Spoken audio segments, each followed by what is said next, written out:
पर रखे हुए पौधे बड़े ही खूबसूरत लग रहे थे। किसी में कलियां खिली थी तो किसी में फूल। चारों तरफ हरियाली थी।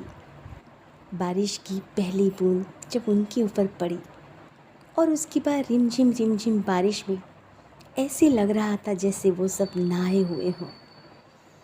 मैं 2-4 दिन पहले ही और गमले लेकर आई थी। उन गमलों में 2 गमले तो बड़े अच्छे से चल रहे थे, लेकिन 2 गमले मुरझा गए। ये क्या? जब सब में समान पानी और समान धूप मिली तो ऐसा क्यों हुआ? मैं तुरंत पौधे वाले के पास गई।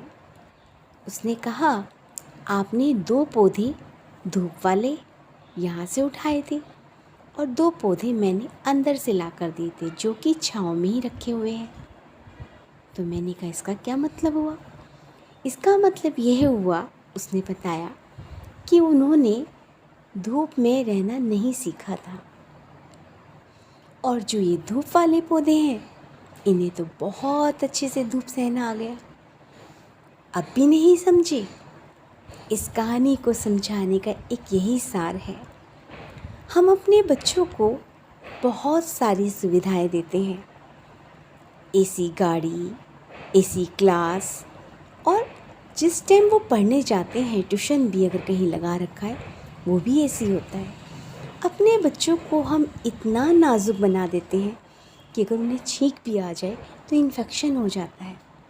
उनकी इम्यूनिटी पावर कहाँ हमने तेज़ की? आपने देखा होगा, जो आसपास के बच्चे हैं उनकी इम्यूनिटी पावर कैसी रहती है।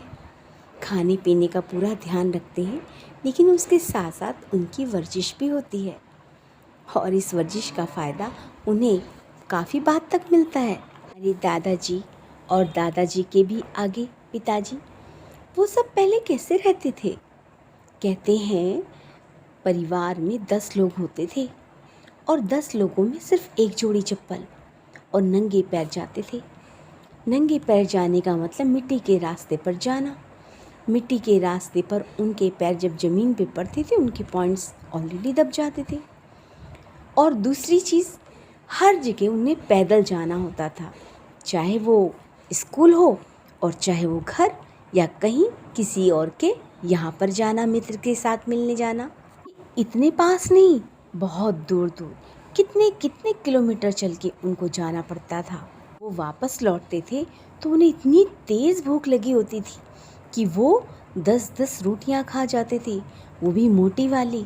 और आज बच्चों के पीछे भागना पड़ता है, बेटा ये खा लो। ये सारी चीज़ें हॉर्लिक्स कॉम्प्लान में ढूंढ रहे हैं। टीवी में ऐड आता है ना, पालक पनीर हॉर्लिक्स में मिल जाएगा, कॉम्प्लान में मिल जाएगा। आने वाला टाइम तो यही कह रहा है कि सब्जियां बंद हो जाएंगी और आप गोलियां खाइएगा। मुझसे यहाँ ये पूछना चाहेंगे कि क्या आपने बच्चों को सुविधाएं ना दी? मैंने ऐसा तो नहीं कहा। उन्हें बेकार मत कीजिए, उनका शरीर खराब मत कीजिए, उनसे वर्जिश करवाइए, नेचुरल भूख लगने दीजिए। तभी होगा जब आप उन्हें समय से उठाएंगे, समय से खिलाएंगे। बातचीत पर भी ध्यान दीजिए, कहीं वो कुछ और भाषा तो नहीं सीख रहे।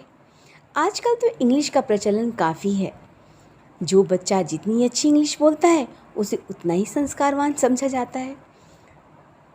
अपने धर्म के बारे में या कोई धार्मिक सीरियल के बारे में बताना भी पड़ जाए तो क्या बोला जाता है? ये शिव जी ना गणेश जी के डैडू हैं, प्रतिमा मम्मा। माता पिता कहना तो बड़ा गंवार लगेगा।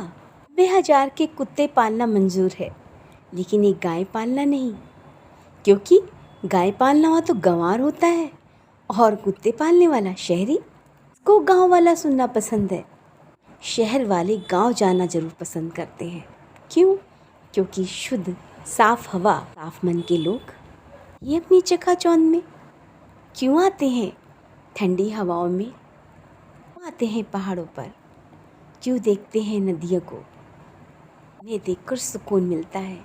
कृत्रिमता में जी रहे हैं, आर्टिफिशियल लाइफ हो रही है। यह बोलबाला, हमारे पास इतनी गाड़ी है, हमारे बच्चे तो एसी क्लास में बैठते हैं। क्यों? एक बार सोचिए प्लीज़।